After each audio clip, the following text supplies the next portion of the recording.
Gente boa de Deus, é um grande prazer estar começando esse programa Caminho da Graça para você que mora em Brasília. Se você quiser me acompanhar até Israel, abra sua Bíblia em Atos dos Apóstolos no capítulo 10 e você vai entender tudo o que está começando a acontecer agora. Venha comigo. Casa de Simão da Tanner. O Tanner é aquele curtidor, é o cara que trabalha fazendo curtição. E aqui, não necessariamente nesta casa aqui, pode ter sido numa ali, pode ter sido numa outra ali do lado, mas é aqui nessa região que a gente lê em Atos, no capítulo 9, que Pedro passava por aqui e ficava aqui. E numa das ocasiões em que ele estava aqui, ele ouviu dizer, como a gente ontem vindo do aeroporto para cá, o guia nos disse que a gente estava passando por um lugar chamado Lida, que eu falei Lod, que também era um lugar de Atos de Dorcas, de Tabita. Então, se não é aqui, é ali, mas era à beira-mar que ele morava. Então Pedro estava aqui, quando ele ouviu falar da morte dela lá, aí chamaram-no para ir até lá, ele foi, caminhou alguns quilômetros para chegar e a ressuscitou dos mortos e a devolveu aos irmãos que ficaram super alegres, e ele voltou para a casa de Simão, onde ele ficou muitos dias. Muitos dias é um bom tempo, né? Então a gente está num lugar onde, por exemplo, Pedro andou muito, pregou muito aqui, Paulo também. Se diz em Atos mesmo, aí no capítulo 9, logo depois da conversão de Paulo, que ele veio a Jope. Depois se diz em Atos 18, outra vez, que ele veio a Jope. Depois, lá na frente, antes dele ser preso em Cesareia, se diz que ele passou por Jope. Também se diz que a comunidade de discípulos aqui era forte, gente bastante crente no Senhor Jesus. Só que Pedro, que tinha ido até Lida ressuscitar a Tabita, ou Dorcas, como ela é mais conhecida entre nós em português, precisava de uma obra de Deus na vida dele. Você veja só a ironia.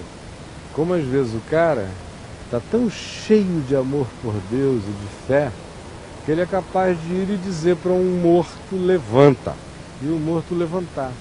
Mas ainda assim o coração dele não está totalmente convertido àquilo que é o Evangelho mesmo, a consciência do amor de Deus. Ele tinha poder para ressuscitar mortos, mas não tinha dentro dele a capacidade de abraçar todos os vivos. Está me entendendo? Ou seja, o que eu quero dizer? É quando ele voltou para cá e ficou muitos dias, Deus estava armando uma para Pedro. Uma armação estava começando lá, a alguns quilômetros daqui, um caminho que a gente vai levar aproximadamente 80 quilômetros para chegar lá, em Cesareia Marítima.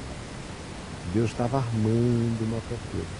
Tinha um cara que morava lá, chamado Cornélio, que era um centurião romano. O centurião é um militar que tem autoridade sobre um batalhão de 100 soldados. Daí o nome centurião. Então, esse centurião se chamava Cornélio e morava lá em Cesareia Marítima, onde era a sede do poder romano, onde ficava o governador, Pôncio Pilatos. Todo o aparato romano se concentrava lá na Cesareia, onde a gente vai daqui a pouco. E Pedro aqui. E diz a Bíblia que esse cara que morava lá, chamado Cornélio, era muito piedoso e temente a Deus, apesar dele ser considerado um pagão romano, mas ele amava Deus, amava o próximo, ele dava esmolas, ele fazia bondades, ele ajudava os pobres, ele era um cara misericordioso. E um dia ele estava na casa dele, lá em Cesareia, onde você vai ver que tinha todo tipo de confusão, do ponto de vista assim, das piores noitadas que você puder imaginar que o rei fazia, aquelas loucuras malucas do rei. E enquanto isso, o Cornélio, que servia a autoridade romana, fazia o trabalho dele, mas não se misturava, mantinha o coração dele em outra direção. E aí Deus amou Cornélio e mandou um anjo falar com Cornélio. Aí aparece um anjo na casa de Cornélio e disse: olha aqui, Cornélio. Cornélio levou um susto maior do que o mundo, né? Queria se jogar no pé do anjo, aquela coisa toda, ele ficou assustado. E aí o anjo falou: Cornélio, eu vim te dizer que as suas orações foram ouvidas e que Deus quer revelar a você toda a vontade dele. Manda alguns homens chamarem na cidade de Jope a um homem chamado Pedro. Ele está hospedado na casa de Simão o Curtidor. Deu endereço, CPF e tudo. Aí o Cornélio, na mesma hora, pegou 2 soldados dele e mandou os caras virem a pé de lá, cerca de 80 quilômetros, 70 quilômetros de lá até aqui. Eles vieram andando, devem ter levado uns 2 dias para chegar, no solão bravo. Quando eles chegaram aqui, era mais ou menos meio-dia, 1h da tarde. E Pedro estava fazendo um período de jejum, sem comer, orando, em cima, aqui na casa. Vamos supor, assumir que essa é a casa, tá? Ninguém tem certeza histórica de nada, pode ser aqui e ali, mas nós estamos aqui e aqui, tá legal? Ele estava ali em cima, no alpendre, lá na parte alta da casa, jejuando e orando. E aqui embaixo, a mulher de Simão estava preparando um cozido, era um almoço gostoso. Uma pessoa, quando está jejuando, fica com um olfato muito mais sensível. E aí Pedro estava lá orando, jejuando, enquanto preparava um almoço, porque ele ia quebrar o jejum. 1h da tarde, ia comer a comidinha dele e seguir viagem, né? Não sabia o que ia acontecer. Quando 2 homens chegaram e bateram aqui na porta. Aí a mulher do Simão veio, abriu a porta e disse: pois não.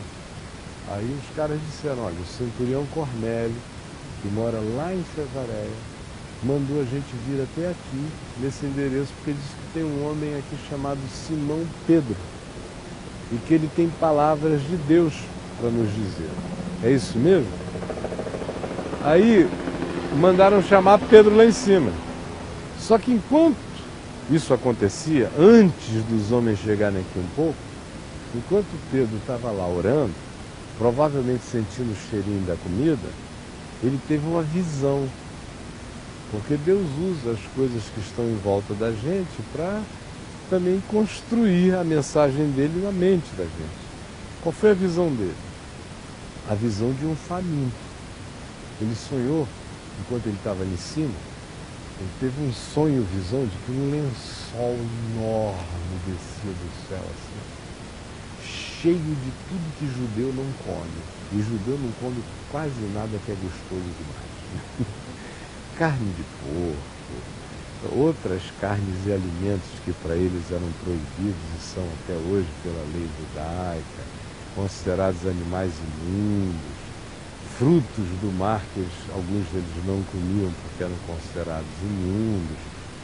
Veio aquele lençol com aquela quantidade enorme de comida diferente e Pedro ouviu uma voz que dizia assim: Pedro, mata e come. Pega do lençol, mata e come. E o Pedro respondia: de modo nenhum, meu Deus, porque nessa boquinha aqui nunca entrou coisa comum, nem nenhuma coisa imunda. Aí de novo a voz: Pedro, mata e come, mata e come. E Pedro respondia do mesmo modo. E a voz dizia: o que Deus santificou, não consideres nem comum, nem imundo. Foi quando os homens chegaram e bateram aqui, ó. Ele estava tendo essa visão lá em cima. Olha como Deus arma. Como Deus arma. Ninguém está vendo, mas Ele está armando na cabeça da gente, no silêncio, Ele está trabalhando. Olha a sincronia. Parece uma orquestra, assim, com o maestro regendo tudo lindo, né? Aí a mulher de Simão, o curtidor, chegou lá e chamou Pedro e disse: olha, tem 2 homens aí embaixo que querem falar contigo. Aí Pedro desceu e os homens disseram: olha, o centurião Cornélio teve uma visão de um anjo que deu teu nome, endereço, disse onde você estava, porque o anjo disse que você tem palavras de vida para ele e pediu para você ir até Cesareia Marítima, onde essa história continua. Vamos lá então. May it be an evening star shines down upon you. May it be. Como você tinha dito, lá na casa do Simão Curtidor, porque o vovô não pôde continuar contando a história, eu disse que a gente só iria continuar aquela história aqui em Cesareia. Aí a gente veio pela estrada 60 quilômetros mais ou menos até aqui, que foi a distância que aqueles homens do centurião Cornélio andaram a pé para chegar lá na casa do Simão Curtidor em Jope, falar com Pedro que o centurião Cornélio tinha tido aquela visão. E o Pedro, que até ali não estava preparado para acolher pessoas diferentes, por causa daquela visão dos lençóis onde tinha comida de todos os tipos, comida que judeu não come, e que ele, como um bom judeu, não comia, ele ouviu aquela voz que dizia: Pedro, mata e come a comida. E ele logo associou ao fato, quando os homens bateram a porta, dizendo que Cornélio queria conversar com ele, porque um anjo tinha vindo à casa dele, ele disse: já sei o que é que Deus está me dizendo. Deus está me dizendo que eu não devo considerar nenhum ser humano diferente, nem estranho, porque Deus não faz acepção de pessoas. Aí ele pegou alguns homens lá de Jope, da igreja em Jope, e veio com eles para cá. E quando eles chegaram aqui, o que aconteceu foi que Pedro ainda chegou se dando um monte de desculpas. Então, quando Pedro chegou aqui em Cesareia, com os homens que vieram com ele desde Jope, ele já foi chegando na casa de Cornélio, dando uma explicação meio esquisita, porque ele chegou já se desculpando quase. Lembra que lá na casa de Simão eu disse que Pedro tinha ido até Lida ressuscitar a Tabita, ou Dorcas, que ele era capaz de orar por um morto e o morto ressuscitar, mas ele não era capaz de abraçar todos os seres humanos vivos, que às vezes é mais fácil você ter fé para algumas coisas do que ter um coração generoso e aberto para incluir pessoas diferentes da gente. Aquela era a grande lição que Pedro estava aprendendo. Na realidade, o centurião Cornélio, que morava aqui, eu já te expliquei quem ele era e como ele vivia, como ele era piedoso, estava de certa forma salvando Pedro. Mais do que Cornélio estava recebendo alguma coisa, era Pedro que estava sendo liberto daquela mente fechada, religiosa, preconceituosa, que fica julgando as pessoas diferentes. Mas mesmo tendo aquela visão, ele ainda chegou aqui em Cesareia dando uma desculpa, dizendo: olha, eu não era acostumado a esse tipo de encontro, mas Deus me mostrou que eu não devo considerar ninguém nem nada comum nem imundo. Tudo que Deus criou é para ser acolhido. Aí ele começou a pregar a Jesus e a ensinar o Evangelho para Cornélio, e toda a casa de Cornélio estava reunida. Ele reuniu todo mundo que ele queria bem na casa dele.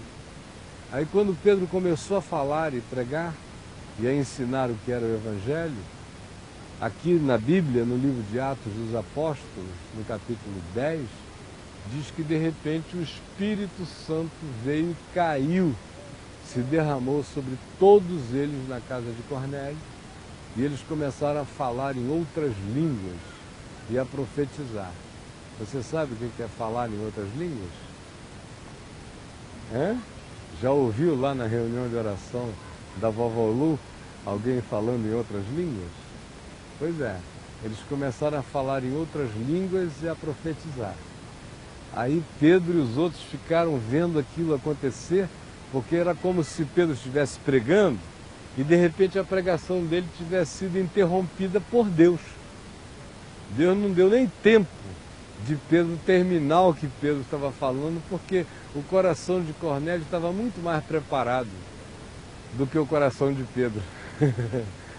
Aí o Espírito Santo se derramou sobre eles e Pedro ficou olhando em volta e perguntou aos presbíteros, aos amigos, os maduros que tinham vindo com ele lá de Jope: escuta, será que a gente pode negar água do batismo para esses a quem o próprio Deus já batizou com o Espírito Santo? E eles disseram não. Afinal de contas, o que o homem vai fazer? Vai negar a um outro homem a oportunidade de ser batizado se o próprio Deus já selou, já batizou, já autenticou aquela pessoa com o Espírito dele?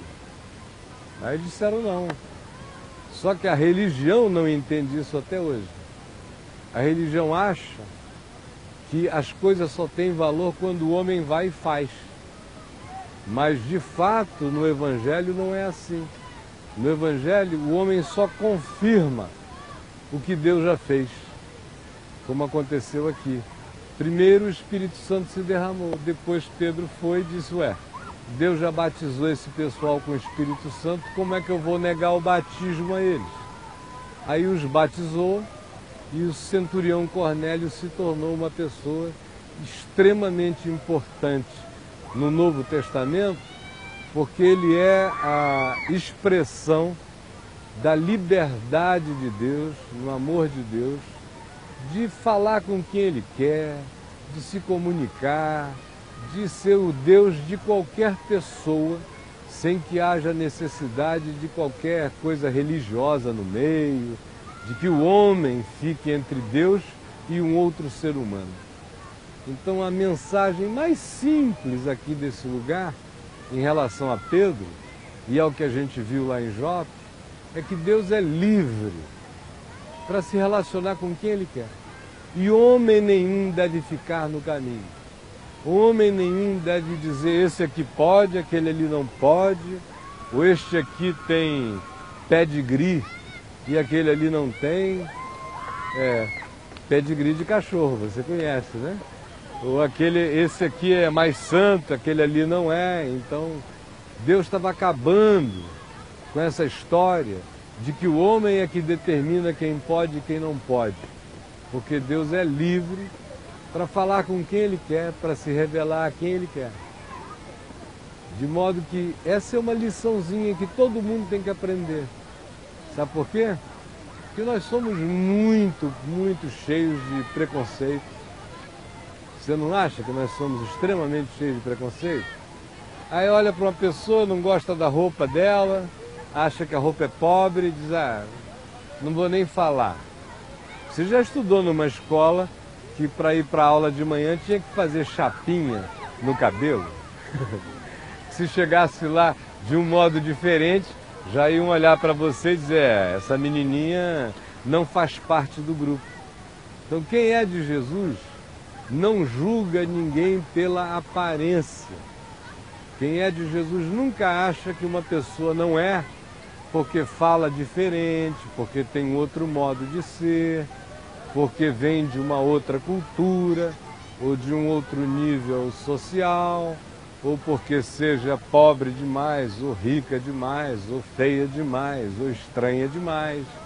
Não existe nada disso, porque Deus só vê o coração. Então foi isso que, de fato, Pedro aprendeu para ele aqui. Só que a igreja até hoje não aprendeu isso para ela também. O próprio Pedro, algum tempo depois, andou dando umas vaciladas. Andou assim, comendo mosca, dando bobeira geral. Houve uma ocasião que ele e Paulo, o apóstolo Paulo, se encontraram numa igreja, num lugar onde hoje é a Turquia, que um dia eu ainda vou levar você lá, mas que naquele tempo se chamava Ásia Menor, numa região chamada Galácia, os Gálatas. Está escrito aqui no Novo Testamento a respeito disso. E quando eles estavam lá naquele lugar, o que aconteceu é que numa determinada noite, antes de chegarem pessoas aqui de Jerusalém, Pedro comia de tudo, estava bem com todo mundo, alegre e feliz da vida na companhia de Paulo e de Barnabé, que era um amigo de Paulo. De repente chegaram umas pessoas da igreja de Jerusalém, que eram mais fechadas, aí Pedro começou a dar uma de fresco, dar uma de bobo, o maior frescão. Aí começou a dizer, não estou afim de comer essa comida aqui não estou afim de beber essa coisa aqui não. Porque ele ficou com medo de ser julgado pelos irmãos de Jerusalém. Aí Paulo se levantou e falou, o que é isso, Pedro? Deixa de ser bobo, rapaz. Nós estamos aqui, não é porque nós sejamos melhores do que ninguém, não é porque a gente saiba as coisas mais do que ninguém, nós só estamos aqui porque nós fomos alcançados pela graça de Deus. Você sabe o que graça significa? O que você acha que graça significa? Favor. E favor é uma coisa gratuita. Por isso é que você diz assim, você me faz um favor? Não é? Quando a pessoa diz, eu faço. Você, depois que a pessoa faz o favor, você não pergunta quanto custa. Quando você diz quanto custa, você está contratando alguém para alguma coisa, não é? Mas quando você diz, me faz um favor e a pessoa diz, faço, é de graça. Então Paulo disse a Pedro, olha, nós só estamos aqui porque é tudo de graça. Porque Deus nos amou de graça, porque Ele cuida de nós de graça, porque o desejo dele por nós é todo bondoso. A vontade de Deus é que ninguém se perca, ninguém fique tonto por aí, mas todo mundo aprenda o caminho. E aí foi o que Paulo disse a Pedro, na presença de todo mundo. Nós fomos salvos pela graça de Jesus. Então essa é a lição simples que a gente tem aqui em Cesareia em relação a Pedro e ao centurião Cornélio. Agora, eu tenho outras histórias para te contar, mas vou te contar daqui a pouquinho mais num lugar com sombra. Porque agora tem muito sol e você está vendo essas crianças aqui, ó. O que é maravilhoso sobre esse país é que as crianças das escolas aprendem história, geografia e tudo andando nos lugares. Se você for no país inteiro, você sempre vai encontrar muita criança das escolas aprendendo e tendo aula ao ar livre. Você às vezes não tem aula ao ar livre? Quando a professora diz, a gente vai hoje passar o dia no zoológico para ensinar o que é animais, ou no jardim botânico, ou numa coisa... Esse país, tudo é história. Não tem um pedaço de terra aqui que não tem história, história, história. E olha o privilégio dessas crianças. Elas não aprendem história só na classe de aula. Eles têm o privilégio de serem levados a um lugar onde a história aconteceu e eles entenderem a história muito melhor do que a maioria das pessoas entende. Assim como você, com 11 anos de idade, está tendo uma oportunidade extraordinária, que se você prestar atenção em tudo, sua cabecinha nunca mais vai ser a mesma. Toda vez que você lê um livro de história, você vai dizer, uau, agora eu sei. Quando você lê a Bíblia agora, como aqui no livro de Atos, no capítulo 10, onde essa história está contada, você vai dizer, eu sei exatamente como foi e como era. Eu espero que você tenha entendido essa mensagem do Evangelho que nos chama a deixarmos de lado o preconceito de qualquer natureza. E eu quero convidar você a continuar ouvindo o Evangelho no dia de hoje. Hoje a nossa reunião do Caminho da Graça será no Hotel Naum Plaza, cujo endereço você viu passando o tempo todo durante o documentário em Jope e na Cesareia Marítima. Eu espero você hoje lá às 18 horas. Venha e traga alguém, não deixe de vir. E também não se esqueça de assistir a vemvtv.com.br, o nosso canal na web, no qual milhares e milhares de pessoas no Brasil e no mundo têm sido abençoadas. Mas a minha ênfase é para que você esteja agora, hoje, conosco, no Hotel Naum Plaza, no endereço que você pode anotar aí às 18 horas, trazendo mais alguém. Eu conto com você, eu espero que você apareça. Deus o abençoe a toda a sua casa, em nome do Senhor Jesus. Bye, bye, meu amigo.